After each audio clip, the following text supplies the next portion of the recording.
ఇప్పుడు Shankarabharanam I like that game. Shankarabharanam అనేది ఇప్పుడు అంటే ఇప్పుడు ఒక classical music, Indian classical, Carnatic classical, whatever, అంటే నాకు I'm not an expert on that.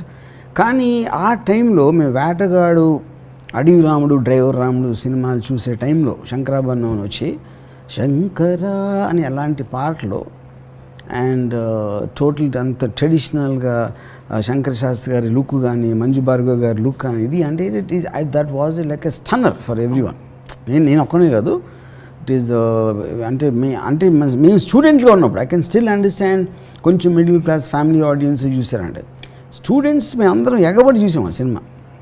And that is a classic example of tradition. ఆచారానికి మరో పేరు అంటే Shankarabharanam. Everything in that you know. So దాంట్లో ఇప్పుడు ఏంటి, ఒకటి మాకు నచ్చే వెస్టర్న్ మ్యూజిక్ని అగేన్స్ట్గా ఉన్న సినిమా. మనది ఏమాత్రం తక్కువ లేదు, మన సంగీతం కూడా దానికన్నా ఎక్కువే కానీ తక్కువ కాదు అని చెప్పడానికి ఎవరికి చెప్తున్నారు? వెస్టర్న్ మ్యూజిక్ ఇష్టపడే వాళ్ళు చెప్తున్నారు. అసలు మన మ్యూజిక్ మర్చిపోయి కంప్లీట్గా వెస్టర్న్కి షిఫ్ట్ అయిన వాళ్ళ ఆడియన్స్గా పెట్టుకుని వీళ్ళు రివర్స్ లాజిక్లో దే మేనేజ్ టు ప్రూవ్. కానీ maybe it didn't sustain. Maybe Vishwanath garu తీసినప్పుడు సప్తపది లాంటి ఒక 5-6 సినిమాలు వచ్చి మళ్ళీ స్లోగా వెనక్కి వెళ్ళిపోయింది. ఆఫ్టర్ దట్ రీసెంట్ టైమ్స్లో at least I don't remember hearing anything like that you know. So దాంట్లో నాకు చాలా ఫేవరెట్ మూమెంట్ మొత్తం ఫిలింలో. ఇప్పుడు ఫిలిం కాంటెక్స్లో ఒక ఎంతో వెలుగులో ఉన్న ఒక వ్యక్తి ఏదో కారణాల వలన ఈ వెస్టర్న్ మ్యూజిక్ ఇన్ఫ్లుయెన్స్ కిందకు వచ్చి మళ్ళీ ఆ వెలుగులోకి తీసుకురావడానికి ఒక శిష్యురాలు దాన్ని ట్రై చేసినప్పుడు దానికి ఉన్న ఒక కృతజ్ఞతతో అది చేసినందుకు ఆ వ్యక్తికి, అది నాకు ఎంత నచ్చిందంటే, పాశ్చాత్య సంగీతపు పెను తుఫానుకు రెపరెపలాడుతున్న సాంప్రదాయ భారతీయ సంగీత జ్యోతిని ఒక కాపు కాయటానికి తన చేతులు అడ్డుపెట్టిన మహామనిషికి శిరస్సు వంచి పాదాభివందనం చేస్తున్నాను. మనిషి నిలువెత్తున ధనం సంపాదించినప్పటికీ దొరకునా ఇటువంటి సేవ. అది that for me is brilliance. నాకు ఇంకోటి ఫైనల్గా శంకరశాస్త్రి గారికి తెలుస్తుంది మంజు భార్గవ్ గారు చేశారు ఇదంతా, ఎవరు చేశారని తెలిసినప్పుడు జస్ట్ ఒక ఎక్నాలెడ్జ్మెంట్. అంటే అంతగానో సటిల్ రియాక్షన్ ఇవ్వలేదు. I think that is the Vishwanath garu ఎన్నో సినిమాలు తీశారు, but that is thing is one of the greatest influencers of my career as a film maker. అప్పుడేంటి, ట్రెడిషన్ నుంచి కూడా నేర్చుకున్నట్టే కదా. నేను ఆచారాలు నమ్ముతానా పాటిస్తానా పక్కన పెట్టి అంత ఖచ్చితంగా పాటించిన విశ్వనాథ్ గారి శంకరాభరణం నుంచి కూడా నేను చాలా నేర్చుకున్నాను. కానీ ఇట్స్ అంటే ఒక విజువల్ వస్తే మీరు విచారాలు, ఆయన ఆచారాలు, మీరు ఆలోచనలు, ఆయన ఆచారాలు, మీ ఇద్దరు కలిస్తే ఏం మాట్లాడుకుంటారా అని అనిపిస్తుంటుంది. అంటే కానీ ఇంకోటి ఏంటంటే, ఆలోచన కూడా ఆచారాల నుంచే కమ్యూనికేట్ అవుతుంది. క్యారీయింగ్ ఫార్వర్డ్ ఒక జనరేషన్ ఆలోచించిన ఆలోచనలు ఆచారాలుగా మారి ఆచారం నెక్స్ట్ జనరేషన్ వచ్చేప్పటికి డైరెక్ట్గా మీకు కాన్షియస్ కాకపోయినా కూడా ఎంతో కొంత కమ్యూనికేట్ చేస్తుంది అర్లీ జనరేషన్స్ థింకింగ్. సో విజువల్గా ఏదో ఒక ఎంటర్టైన్మెంట్ అయితే ఉంది, ఒక పద్ధతి, ఒక తీరు, ఒక యూటిలిటీ అన్నీ ఉన్నాయి ఆచారాలు. సో రామ్ గోపాల్ వర్మ గారు, Oscars the most prestigious award నాటు RRR సినిమాకి రావడం, మీరేమైనా స్పందన ఉందా? అంటే ఇప్పుడు నేను ఫస్ట్ ఆఫ్ ఆల్ అవార్డ్స్ని అంటే ఐ థింక్ అవార్డు వచ్చినా రాకపోయినా, అన్ని అవార్డులు వచ్చినా ఏమీ రాకపోయినా ఏం డిఫరెన్స్ పడదు, బికాస్ దాని ట్రెమెండస్ ఎఫెక్ట్ ఆల్రెడీ చూస్తారు. సో నా ఉద్దేశంలో ఒకవేళ RRRకి అవార్డు రాకపోతే ఆస్కార్ వల్ల దురదృష్టం అది. Yeah, that's what I think, you know. Yeah, but మీరు did you personally enjoy that film? Yeah. What do you think created that magic with that? అసలు ఏమన్నా లాజికల్ అప్రోచ్ ఉంటుందా? That I don't know. అంటే ఇప్పుడు each పర్సన్కి ఏ విషయంలో ఎందుకు నచ్చుతుంది అనేది, నాకు నచ్చడంలో వేరే రీజన్స్ ఉంటే, జనాలందరూ ఒకటి, నేను ఒకటి కాదు, డిఫరెంట్ పీపుల్కి. So not going in to the merits and all that, I think it's an extraordinary thing. And yeah, so అంటే ఈ పాట ఎందుకు ఎలా విశ్లేషణలు ఏమి ఉండవు మీకు ఆబ్వియస్లీ. అంటే నాకు పర్సనల్గా కీర్వాణి పాటలు నాటు కన్నా నచ్చినవి 50 వేరే ఉన్నాయి. ఓ రెండు చెప్పరా ప్లీజ్? అదే క్షణక్షణం possibly. మన్ననంత ఎత్త తారా తీరం సంగతి ఏంటో చూద్దాం దా. One of the two, yeah. One of the two right. And ఒక తెలుగు సినిమా ఇంత స్థాయిలో a lot of marketing has happened అనే ఒక కామెంట్ కూడా వచ్చింది దీనిపై. అంటే whether it is appropriate to talk about it no, but ఆ కామెంట్ కూడా వచ్చింది that you have to actively show and showcase your work, only then you'll be recognised అని. Do you believe that? See, ఇక్కడ ఇప్పుడు కొంతమంది ఏదో comments చేశారు, ఇన్ని కోట్లు ఖర్చు పెట్టారు, 80 కోట్లు అదే వేరే తీయచ్చు అని. అంటే ఒక పర్సన్ చాలామంది చేశారు, including some people from Bombay also. నా పాయింట్ ఏంటంటే, ఫస్ట్ ఆఫ్ ఆల్ వాళ్ళకి RRR లాంటి సినిమా కానీ దాని వెనకాల ఉన్న రాజమౌళి ఇలాంటి రోల్ గురించి ఒక కామెంట్ చేయటం అనేది ఒక చేమ ఏనుగు గురించి చేసినట్టు నా దృష్టిలో. ఎందుకంటే ద టూ స్మాల్ అండ్ లో ఇన్ కంపారిజన్ ఒకటే.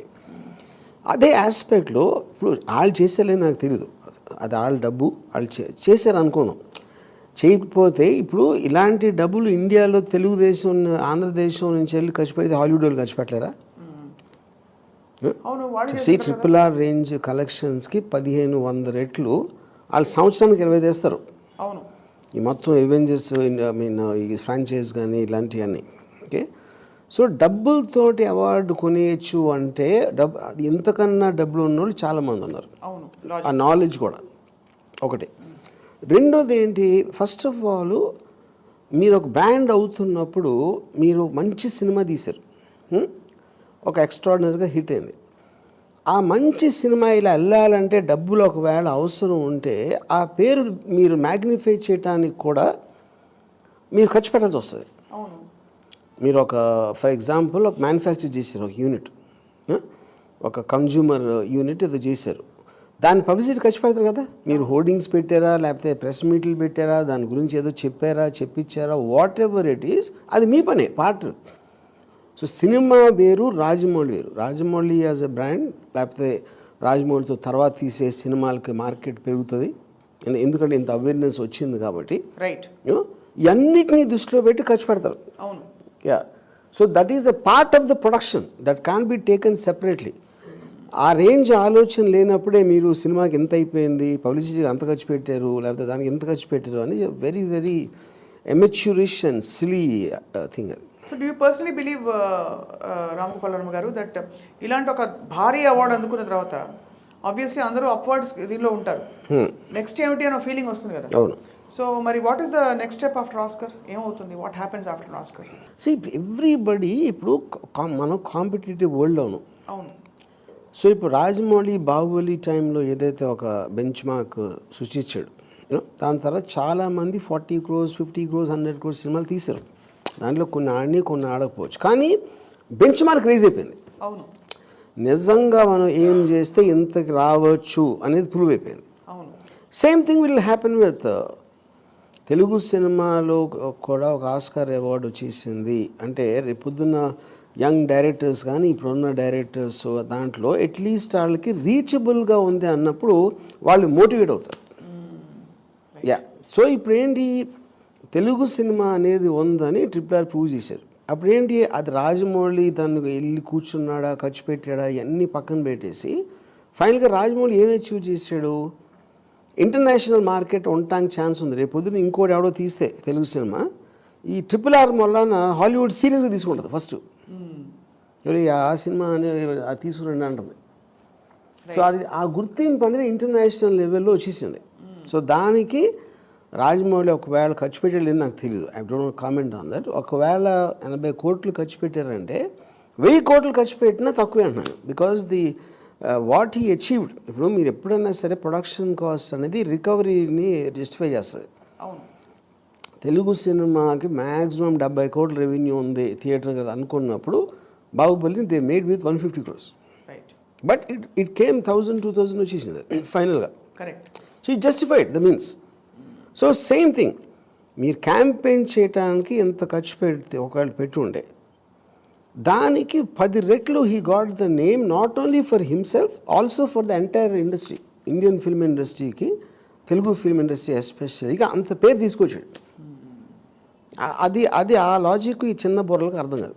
సో ఫైనలీ వర్మ గారు మీరు ఎప్పుడు అవార్డ్స్ కోసం అని కానీ అవార్డ్స్ దిశగా కానీ మీరు ప్రయత్నించి మార్కెట్ చేసుకోలేదు. No, is there reason? నాకు ఫస్ట్ ఆఫ్ ఆల్ అవార్డ్స్ నమ్మను. ఎందుకు నమ్మను అంటే సినిమాకి సంబంధించిన కొంతమంది కూర్చుని వాళ్ళకి ఎక్కడంటే తెల్లోళ్ళు కాబట్టి అమెరికన్స్ కాబట్టి మనం ఇస్తున్నాం. ఎవడో ఒకడో అసలు వాడికి ఏమీ లేదు, కానీ వాడు ఇంటెలిజెంట్ పర్సన్, వాడు చేసిన దానికంటే వాడు చెప్పిన దాన్ని బట్టి నేను నాకు వాడికి ఇంపార్టెన్స్ ఉంటుంది. కానీ ఆడేదో కమిటీలో ఉండి అవార్డు ఇచ్చాడు అంటే ఇప్పుడు అవార్డు అనేది పైనుంచి పడదు కదా, రైట్. ఎవరో కొంతమంది ఉంటారు, వాళ్ళు ఓటింగ్ ప్రాసెస్ ఉండొచ్చు, ఎక్స్ ఉండొచ్చు, వై ఉండొచ్చు, ఏదైనా సరే. So I don't care about outsiders making an opinion అని ఫీల్. అందుకని నేను నా కెరీర్ మొత్తంలో ఇప్పుడు అవార్డ్స్కి దేనికి ఇవ్వలేదు ఇంపార్టెన్స్. పిలిచి ఇస్తే వెళ్తారా? నేను ఎప్పుడు వెళ్ళలేదు. నాకు వచ్చిన అవార్డ్స్ దేనికి కూడా వెళ్ళలేదు. వేటికి కూడా? Only once I went first సినిమాకి, శివాకి. That speaks a lot about what you feel Ram Gopal Varma గారు.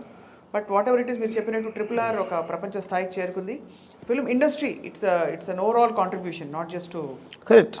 కాబట్టి will wait and watch Oscars and sky is the limit అని తెలిసిపోయింది ఈసారి. So thank you very much for your okay, inputs. Thank you.